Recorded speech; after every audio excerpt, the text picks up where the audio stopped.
ভোরবেলা বেরিয়ে পড়েছি সবাই মিলে ছট পুজো ঘুরতে যাওয়ার জন্য। তো দেখতেই পাচ্ছ দিদি, জিজু আর দিদির মেয়ে সাথে আমি সবাই মিলে স্কুটিতে করে চলে আসলাম ভোর ভোর ছট পুজো দেখতে। তো দেখো এটা ছিল ভোরবেলার ছট পুজোর মিনি ব্লগ যেটা আমি নিয়ে চলে এসেছি।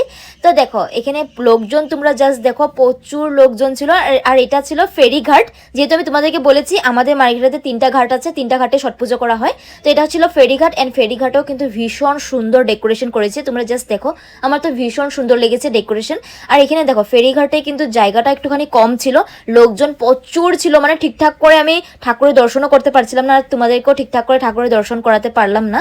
তো দেখো সেদিন আমার কি হয়েছে আমি নিজেও জানি না, আমার না ভিডিও করতে এতটা ইচ্ছে ছিল না, মানে দিদিকে ভিডিও করে দেবো ইন্টেনশন ছিল। তো দেখো তার জন্য আমার মুখটা পুরো বাংলার পাঁচের মতন হয়ে আছে, জানি না আমি কেন মুখটা এরকম করে রেখেছি, আমি নিজেও জানি না। তো দেখো এখানে ঠেকুয়া খাওয়ার জন্য সবাই লাইন ধরে দাঁড়িয়েছিল, যেহেতু ছট পুজোর মেন প্রসাদ ঠেকুয়া। ঠেকুয়া তো আমার ভীষণ ফেভারিট। কাদের কাদের ঠেকুয়া খেতে ভালো লাগে কমেন্টে জানে। চলো।